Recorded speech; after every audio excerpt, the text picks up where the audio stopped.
suppose que vous êtes d'accord pour dire qu'il s'agit bien de supplier.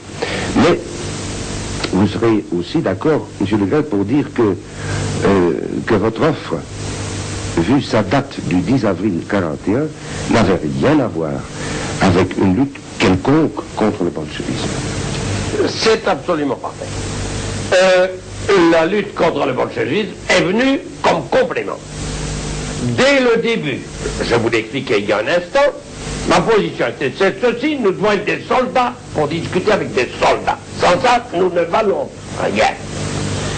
La solution d'une première légion, d'un millier de résistants combattants, et n'ayant donné aucun résultat, je me suis dit, il faut que je fasse ça tout seul. Offrir ma peau. Ce qui n'était pas si agréable qu'on puisse imaginer. Je suis un être humain, j'aime la vie, et j'avais une femme et 5 gosses. Et les Belges qui, pour un grand nombre, m'ont insulté par la suite, devraient se rendre compte que je sacrifiais tout ce qu'il y avait de plus cher pour sauver leur peau à eux qui ne faisaient rien. À un moment d'inaction générale, quand toute la Belgique était grise d'un gris de cadavre, j'offrais ma jeunesse pour cela. J'ai supplié, non, c'est pas mon genre de supplier, mais j'ai insisté. J'ai insisté parce que je savais qu'il n'y avait plus d'autre position. Et les Belges devraient bien se dire, je risquais tout seul, je ne compromettais personne. J'étais prêt à aller offrir ma jeune existence pour donner un jour le droit de traiter au nom d'une Belgique, traiter avec honneur. Le problème, c'est que vous avez dû attendre juillet 41 avant de recevoir une réponse. Non, c'est pas vrai. Attendez, monsieur De Grelle, je sais ce que je dis. Vous avez dû attendre juillet 41 avant de recevoir une réponse parce qu'on a le texte de la réponse. Oui. On a la date de la réponse. Et en plus, cette réponse était négative. Comment expliquer cette longue attente et ce refus de la part des Allemands? Mais évidemment, pour expliquer, il y a une raison de principe. Et qui est assez simple. Pour faire partie de la Waffen-SS, à ce moment-là, les volontaires étrangers devaient être des Germains. Et les Wallons, à ce moment-là, n'étaient pas encore considérés comme des Germains. Bien. Premièrement, je vous répète ce que je vous ai dit, c'est inexact. Il y a une lettre, vous avez un document, mais vous n'avez pas celui qui a précédé. J'ai reçu un télégramme d'Hitler, très aimable, qui me disait cette chose qui m'a surpris à un point incroyable.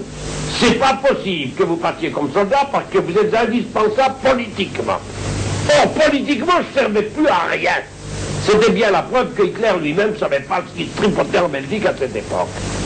D'autre part, quand j'ai envoyé cette lettre, c'était le moment suprême du danger pour la Belgique. C'était le moment où les Allemands étaient en train de balayer tous les Balkans, où toute l'Europe était tombée dans leurs mains.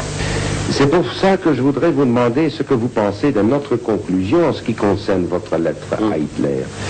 Vous avez constaté qu'il n'y avait pas pour vous un avenir politique en Belgique. Le seul moyen de vous faire valoir était d'essayer de vous engager militairement. Il n'y avait pas d'avenir pour moi ni pour personne. Et c'est pour ça d'ailleurs que les Flamands, si vaillants soient-ils, ont échoué. C'est parce qu'ils n'ont jamais eu un chef qui était en même temps un soldat. C'est parce que le brave Save de Clercq est resté un civil.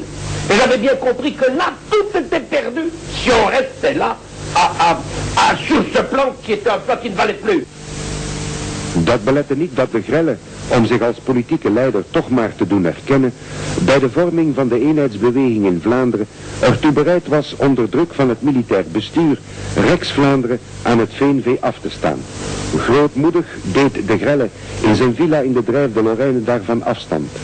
Daarenboven kreeg het VNV het recht de Vlamingen in Wallonië te organiseren. Een soort drang naar den zuiden dus. Et le 10 mai 1941, renouant avec le pacte de 1936, il signe un accord avec le VNV. C'est un marché de peu. Rex-Vlaanderen est annexé au VNV. En même temps d'ailleurs que ce qui reste de l'ancien Verdinazo. Et en échange, de Grelle qu'obtient-il? Rien, puisqu'il n'existe pas de section du VNV en Wallonie. Le parti VNV devient unique en Flandre, Rex devient parti unique en Wallonie. Donc vous voyez comment du belgicisme, déjà, le territoire que voulait couvrir de Grelle s'est rétréci. Quant à sa prétention d'être le chef des Wallons, la militaire von Waltum note que c'est une prétention qui ne repose sur aucune réalité. Et à ce moment-là, le service allemand, nous aurons l'occasion d'en reparler, subsidie d'autres mouvements collaborationnistes wallons qui peuvent être utiles si de Grelle refuse. Ce qui fait que là, nous avons une figure à la Janus de Grelle. Dans sa propagande, pour les militants de base, il continue à parler de la Belgique, du roi. Et en même temps, commence à apparaître, tout doucement, le thème de la germanité des Wallons et de l'alignement sur le national-socialisme. Par exemple, les jeunesses rexistes prennent en septembre 1941 le nom de jeunesse nationale-socialiste, ce qui est assez caractéristique.